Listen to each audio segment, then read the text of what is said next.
मुजरा करून या ठिकाणी कोकण विभागामधील सर्व मराठा बांधव या ठिकाणी उपस्थित आहेत। आज या ठिकाणी अतिशय चांगल्या वातावरणामध्ये हा एक कार्यक्रम या ठिकाणी आयोजित होत आहे। तर सदरच्या कार्यक्रमाला आज इथे मला बोलण्याची संधी दिली त्याबद्दल मी या ठिकाणी आयोजकाचं प्रथमतः मी ऋण व्यक्त करतो। मी प्रथमतः माझा परिचय करून देतो की मी सोलापूर जिल्ह्यामध्ये माढा या गावामधून मी पुढे आलेलो आहे। माझे आईवडील दोघेही शिक्षक होते, रिटायर झालेत। एकदम लहान गावापासून मी प्रवास करत आज इथपर्यंत पोहोचलेलो आहे। मला आरक्षणाचा हा सध्याचा विषय जो चालू आहे, आरक्षणाचं मी स्पर्धा परीक्षेची तयारी करताना ज्यावेळेस 12वीला मेडिकलला होतो त्यावेळेस मला आरक्षण असल्यामुळे मला MBBSला नंबर त्यावेळेस लागलेला नव्हता। त्यानंतर मी ज्यावेळेस UPSCचा इंटरव्ह्यू दिला होता तर UPSCच्या इंटरव्ह्यूला जर त्यावेळेस माझ्याकडे जर OBC सर्टिफिकेट असलं तर मी UPSCमधून सिलेक्ट झालो असतो आणि MPSCमधून मी सिलेक्ट झालो। परंतु ज्यावेळेस आपण म्हणजे मला जे वाटतो ते सांगतो मी। एखाद्या वेळेस आपण ज्यावेळेस अभ्यास करतो त्यावेळेस एक रामायणामध्ये हनुमान ज्यावेळेस समोर यायचे त्यावेळेस समोरच्या व्यक्तीची 50% ताकद आपोआप नष्ट व्हायची ज्यावेळेस ते त्यांची ताकद बघून। तर तसंच स्पर्धा परीक्षेची तयारी करताना जर तुम्ही ओपनमध्ये असाल तर तुमचं 50% अवसान डायरेक्ट निघून जातं, तुम्हाला ती स्पर्धा करावी लागते। ती कशी तुम्हाला ते थोडक्यात मी सांगतो। UPSCमध्ये ज्यावेळेस टोटल 1000च्या आसपास जागा असतात त्यामध्ये 175 जागा या IASच्या असतात। त्या 175 जागापैकी पहिल्या 90 जागा या ओपनला असतात। त्या 90 जागामध्ये जर कॅल्क्युलेशन केलं तर जवळपास फक्त ओपनमधून पूर्ण देशामधून 50 ते 60 IAS ऑफिसर होतात। वरचे जे 40 जे ऑफिसर आहेत ओपनमधले ते OBC अदर कास्टमधले त्यामध्ये शिरकाव करू शकतात, ही वस्तुस्थिती आहे। त्यानंतर MPSCची परीक्षेमध्ये 50% आरक्षण आहे। त्या 50% आरक्षणमध्ये महिलांसाठी 30% आरक्षण आहे। जे आरक्षण म्हणजे इथं महिला आणि थोडंसं हा पण मी हे करतोय, त्या महिला जे आरक्षण 30% गेलं 50 मधून म्हणजे राहिलं 35, म्हणजे 35% आरक्षण जनरल राहतं। ते जे 15% वरचे जे महिला आहेत त्या 15मध्ये पण ओपनमध्ये इतर OBC आणि इतर कास्टच्या महिलाही त्यामध्ये प्रवेश करू शकतात। राहिल्या 35, त्या 35मध्ये सुद्धा दुसरे OBC NT NTC त्यामध्ये प्रवेश करू शकतात। मी ज्यावेळेस सिलेक्ट झालो त्यावेळेस पूर्ण महाराष्ट्रामधून 12 उपजिल्हाधिकाऱ्यांची निवड झाली होती। तर 12 उपजिल्हाधिकारीमध्ये फक्त 5 अधिकारी हे मराठा समाजातून आहेत, म्हणजे 7 अधिकारी हे इतर याच्यामधून आहेत। म्हणजे इफेक्टिव्ह रिझर्वेशन जर बघितलं तर ते ओपनला 20%च्या आसपासच येतं। तोपर्यंत EWS हा काही विषय त्यावेळेस नव्हता। जरी मी EWS मला काढताही आलं नसतं कारण माझे दोघे आईवडील शिक्षक आहेत। मी थोडक्यात आता EWS कडे जातो। EWS प्रमाणपत्र जे आहे ते ज्यांना जातीचं प्रमाणपत्र नाही आहे, जातीचं रिझर्वेशन उपलब्ध नाही त्यांच्यासाठी आहे। त्यामध्ये सेंट्रलचे क्रायटेरिया वेगळे आहेत आणि स्टेटचे क्रायटेरिया वेगळे आहेत। सेंट्रलचे जे क्रायटेरिया आहेत, पहिल्यांदा हे रिझर्वेशन सेंट्रलमधून आलं।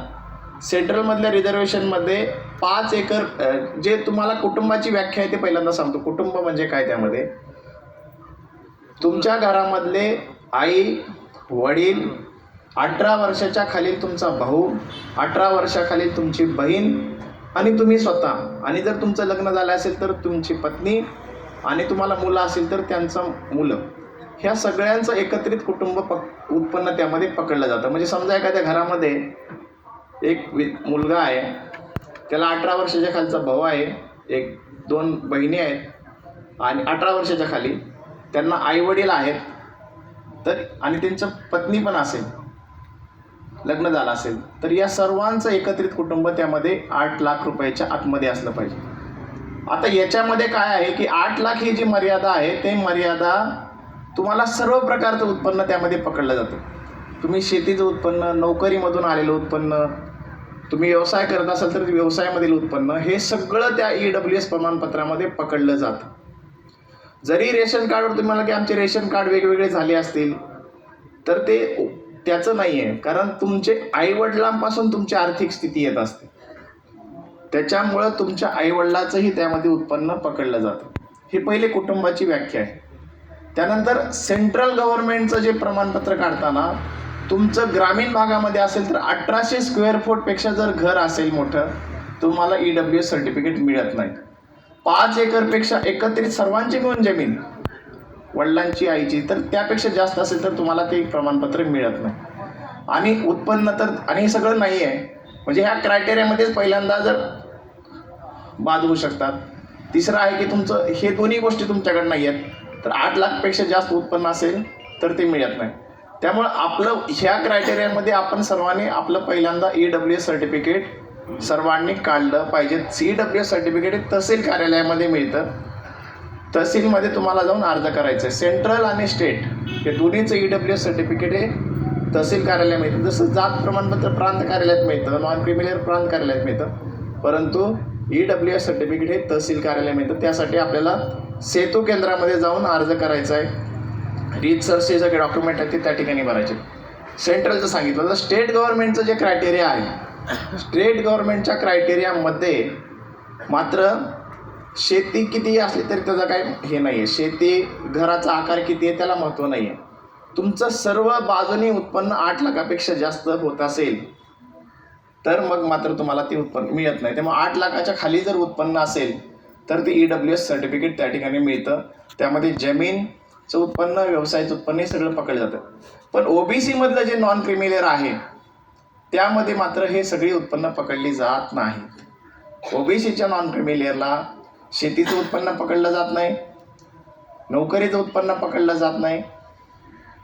म्हणजे हे त्याच्यामधला फरक आहे. तर यासाठी आपल्याला थोडंसं भविष्यात प्रयत्न करावा लागेल की EWS इकडचं आणि तिकडचं नॉन क्रिमिलेअर ह्याच्यामध्ये सिमिलॅरिटी आली तर समाजाला चांगल्या प्रकारे फायदा होऊ शकतो. त्यामुळं आता हा विषय, मी आता मराठवाड्यामध्ये नोकरी केली आहे, नॉर्थ महाराष्ट्रामध्ये नोकरी केली आहे, पश्चिम महाराष्ट्रात नोकरी केली आहे, आणि आता कोकणातही नोकरी करतो आहे. आता मी इथं आल्यानंतर मला हे गोष्टी समजल्या की कुणबी आणि मराठा समाज इथं पूर्णपणे वेगळा आहे. त्यामुळं आपली सर्वांची जी समाजाची भावना आहे ती आपला तो इमोशनचा विषय, त्या पद्धतीने आपण त्या पद्धतीने निर्णय घेत आहे.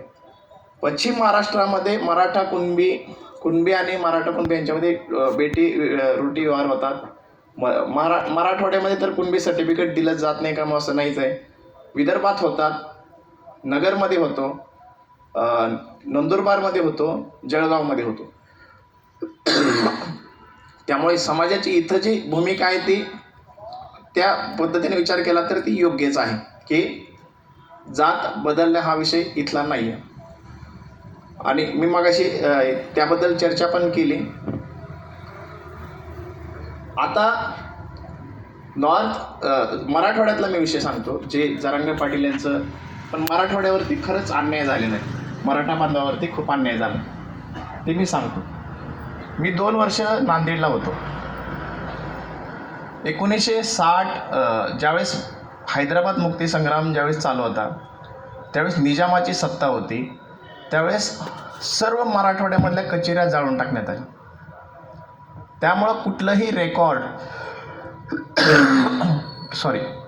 उपलब्ध नाही आहे. माझा जो जन्म झाला आहे सोलापूर जिल्ह्यामधल्या मोहोळ या गावी, तिथं तुळजापूर तालुक्यामध्ये ते गाव होतं. त्यामुळे आमच्या तालुक्याचं हे रेकॉर्ड त्या काळामध्ये जळालेलं आहे. त्यामुळं आमचंही कुठे रेकॉर्ड सापडत नाही आहे. आणि मराठवाड्यामध्ये कुठलाही उद्योगधंदा नाही आहे.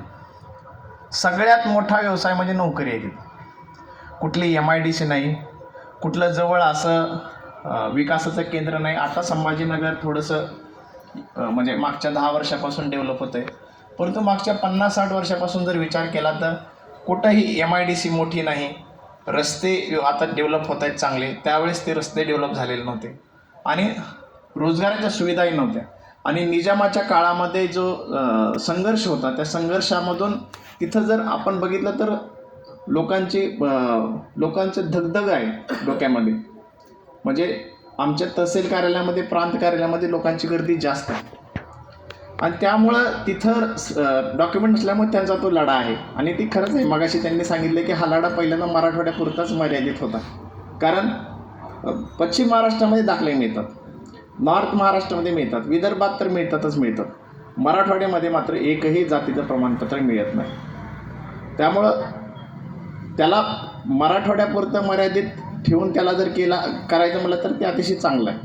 पण प्रत्येकाला जर ते कुणबीचा हे करून दिलं तर, कारण इथलं पूर्ण कोकणातलं तर पूर्ण वेगळंच आहे आणि पश्चिम महाराष्ट्राचा विषय नाही, ऑलरेडी मिळतात, रेकॉर्ड पण अवेलेबल आहेत. तर तो एकदम पॉलिटिकल विषय, मी त्याबद्दल काही बोलणार नाही. दुसरं की मगाशी शासनाच्या योजना वेगवेगळ्या आहेत, तर आपण सजग होणं खूप गरजेचं आहे. आता ह्या ज्या पुढच्या कालावधीमध्ये मी थोडंसं आता हे EWS पासून थोडंसं विधायक गोष्टीकडे मी आता थोडंसं विचार मांडतो की प्रत्येक व्यक्तीचं कल्याण शासन नाही करू शकणार, हे आपल्याला सगळ्यांना मान्य आहे. कारण लोकसंख्या जास्त आहे, त्या पद्धतीने तेवढ्या स्कीम काही शासनाच्या नाही आहेत किंवा परंतु ज्या आपल्याकडे स्कीम्स आहेत त्या स्कीममध्ये आपल्याला माहीत असली पाहिजे आणि आपल्या मुलाला ती स्कीम लागू पडते का ह्याचा लागू करून तो प्रयत्न आपण केला पाहिजे. पण आता ज्याला स्कीम लागू पडत नाही तर त्यांनी काय केलं पाहिजे, तर त्यासाठी समाजाची भूमिका खूप महत्त्वाची आहे. त्यासाठी समाजाने एकत्र येऊन जे समाजामधला होतकरू विद्यार्थी आहे, हुशार आहे, त्याला कशा पद्धतीने व्यवसाय थाटण्यासाठी, त्याला नोकरी करण्यासाठी, त्याला अभ्यासासाठी कशी मदत करता येईल, हे सगळे प्रयत्न आपण केले पाहिजेत. म्हणजे याच्यामध्ये शासनाची भूमिका आहे, समाजाची भूमिका आणि त्यानंतर वैयक्तिक त्या कुटुंबाची जबाबदारी. आता वैयक्तिक कुटुंबाची जबाबदारी काय मी ते सांगतो. आज परिस्थिती अशी भयान आहे आपल्याकडे की आपला तरुण जो आहे ना तो खूप बिघडत चाललेला आहे. आज आपण त्याला जर लहानपणीच जर त्याला व्यवस्थित सांभाळलं नाही तर तो पुढे जाऊन खूप मोठा विस्फोटक बनणार आहे. त्यामुळे आता आपल्याला कुटुंबापासूनच चांगलं नॉलेज, चांगलं त्यांच्यावरती संस्कार करून त्याला भविष्यासाठी तयार करणं खूप काळाची गरज आहे. कारण काय होतं की आपण आता दुर्लक्ष केलं तर तो उद्या जाऊन कुठलं नोकरी करणार नाही, कुठला व्यवसाय करणार, उलट आपल्यावरच काहीतरी लांछन घरामध्ये आणू शकतो. त्यामुळं आपल्या मुलांना चांगलं सांभाळलं पाहिजे, वेळेवरती त्यांना योग्य शिक्षण दिलं पाहिजे, योग्य मार्गदर्शन केलं पाहिजे, तरच आपला विद्यार्थी. आणि हे बाकीच्या समाजामध्ये चालू आहे. आपला समाज खूप मोठा आहे. म्हणजे ज्यावेळेस मी शाळेमध्ये होतो त्यावेळेस आम्हाला सांगायचे की वाघांची मैत्री होत नाही, शेळ्यांचे कळप होतात, त्यांचे कळप होतात, परंतु वाघ जे आहेत ना त्यांचे हे होत नाहीत. त्यामुळं आता आपल्याला ते बदलायला पाहिजे. आपल्याला सगळ्यांनी एकत्रितपणे आपला कुटुंब, आपलं हे यांना कसं समोर घेऊन गेलं पाहिजे. चांगल्या गोष्टी, आपापसातले भांडण तंटे सगळे मिटवून टाकले पाहिजेत. याच्यामध्ये जेवढा आपण वेळ घालवतोय ना त्यापेक्षा जास्त. माझ्या आता इथं तुमच्याकडे शेतीच्या बांधाचे तंटे नाही आहेत इथं इकडे कोकणामध्ये, पण मराठवाड्यामध्ये, अहमदनगरमध्ये, सोलापूर जिल्ह्यामध्ये इतके ते शेतीचे भांडण तंटे आहेत आणि त्यामध्ये आपलेच भाऊभाऊ आहेत. 30-30, 40-40 वर्ष भांडण करतायत आणि शेवटी काही हातात लागत नाही, पुढची पिढी येते. त्यामुळं काळाच्या ओघामध्ये आपण आपल्याला बदल करणं खूप गरजेचं आहे. कारण आपलं इथलं आयुष्य खूप लिमिटेड आहे. आपण इथं 70-80 वर्ष राहणार आहोत आणि निघून जाणार आहोत. परंतु ती भांडण ती पुढच्या पिढीला ट्रान्सफर नाही व्हायला पाहिजे. त्यामुळे माझी तुम्हाला कळकळीची विनंती आहे की आपण कोकणातले लोक खूप एकोप्याने राहतात, त्यामुळे इथं जास्त तो प्रॉब्लेम नाही आहे, पण आमच्या तिकडे खूप प्रॉब्लेम आहे. आणि हाच एकोपा कायम राहावा. आपल्या घरामध्ये व्यवस्थित संस्कार लावावे, मुलाला चांगलं वळण लावावं, मुलांना चांगलं शिक्षण द्यावं, त्याला चांगल्या ठिकाणी पाठवावं, योग्य वेळी योग्य निर्णय घ्यावेत, तर हे प्रश्न मिटणार आहेत. आणि आरक्षण तर ज्या पद्धतीने आता जे चालू आहे त्या पद्धतीने ही पॉलिटिकल सोशल अँगलवरती ते आरक्षण मिळत राहील. परंतु आपल्यालाही ते मिळवण्यासाठी आणि त्यापेक्षा एक कॅपेबल बनण्यासाठी आपल्या सर्वांमध्ये कॅपेबिलिटी निर्माण होणं खूप गरजेचं आहे समाजामध्ये सर्व. आणि दुसरी गोष्ट की हा समाज पहिल्यापासून सर्वांना मदत करणारा आहे, सर्व एकोप्याने राहणारा आहे, कुठलाही जाती धर्माचा द्वेष नाही करणारा असा आपला हा समाज आहे. आणि हा समाज असाच पुढेही चालत राहावं की कुणाचा तरी द्वेष करणं हे आपल्या रक्तात नाही आहे. आपल्याला संतांनी संत तुकाराम महाराजापासून छत्रपती शिवाजी महाराज आणि पुढे जाऊन शाहू महाराज ह्या सर्वांनी आपल्याला एकच शिकवण दिली आहे की सगळ्यांचं एक माणसाप्रमाणेच आपण हे करावं, कुणाचा द्वेष करू नये आणि आपलं कसं कल्याण होईल याचाच आपण विचार करायला. जसे बाकीच्या समाजामध्ये आता आपण तुलना करतोय की हा समाज पुढे गेला, तो समाज पुढे गेला, हे राहिलं, आरक्षणामध्ये पुढे गेले, हा विचार न करता आपण आपला प्रगती कशी करता येईल याच्यावर आपण लक्ष देणं गरजेचं आहे. आणि प्रशासनाच्या वतीनं मी सांगू इच्छितो की कुठल्याही काही समस्या असतील, शेतीची समस्या असतील, तुमच्या कुठल्याही अडीअडचणी असेल, तुम्हाला कसलंही मार्गदर्शन हवे असेल तर आमचं प्रांत कार्यालय आपल्याला सदैव उघडे आहे. कधीही तुम्हाला काही मदत पाहिजे असेल, कुठल्याही गोष्टीबद्दल, जमिनीचे वाद असतील, काही रस्त्याचे वाद असतील किंवा कुठलंही तुम्हाला मार्गदर्शन, तुमच्या विद्यार्थ्यांना पण मुलांना पण काही गायडन्स पाहिजे असेल तर माझ्या ऑफिसमध्ये आपण यावं. मी तुम्हाला निश्चित मार्गदर्शन मी करेल. आणि कुठलंही सर्टिफिकेटचं असू द्या, काही असू द्या, की आपण या ठिकाणी आणि यातून काही मदत झाली, कोणाचं कल्याण झालं तर अतिशय ती चांगलीच बाब माझ्यासाठी असणार आहे. तर आपण कुठलंही गायडन्स असेल, आज मगाशी सांगितलं की ह्या योजनेचा लाभ किती, फक्त एकच जण आहे, तर हा आपला सगळ्यांनी ती आपलं नॉलेज वाढवलं पाहिजे, वेगवेगळा विकास. बाकी तर आपण सतत वाचतच असतो, तो जिंकला, तो हारला, ह्याचं असं झालं, त्याचं तसं झालं, पण आपलं कधी चांगलं व्हायचं असं कधी वाचणार आपण? आपलं कशाने चांगलं होणार आहे, आपलं कशात बरं आहे, आपल्या मुलाचं कल्याण कशामध्ये आहे, आपलं कल्याण कशामध्ये आहे, याच्याबाबत आपण सतत चिंतन मनन केलं पाहिजे, एवढी मी अपेक्षा करतो. आणि पुढचा काळ अतिशय स्पर्धेचा आहे, संकटाचा आहे आणि आपल्या पुढच्या पिढीला तर खूपच संकटाचा आहे. आणि त्यामुळे त्या संकटात आपल्याला जर पोरांना तयार करायचं असेल तर त्यांना मानसिकदृष्ट्या, शारीरिकदृष्ट्या, बौद्धिकदृष्ट्या त्यांच्या मनात, मनगटात आणि मेंदूत त्यांच्यामध्ये आपल्याला शक्ती निर्माण करावी लागेल. आणि त्यासाठी आपल्या सर्वांची जबाबदारी आहे. सुरुवात पहिल्यांदा कुटुंबापासून आणि त्यानंतर समाज, या सर्वांची जबाबदारी त्यामध्ये आहे. आणि आमची प्रशासनाची जबाबदारी त्याच्यामध्ये आहे. आणि प्रशासन निश्चितपणे आपले कार्य ते चांगल्या प्रकारे पार पाडेल अशी मी आपल्याला ग्वाही देतो. आज या ठिकाणी मला बोलवलं त्याबद्दल मी आपल्या सर्वांचं, आयोजकांचं मी या ठिकाणी ऋण व्यक्त करतो आणि माझे 2 शब्द संपवतो. जय हिंद, जय महाराष्ट्र. धन्यवाद साहेब.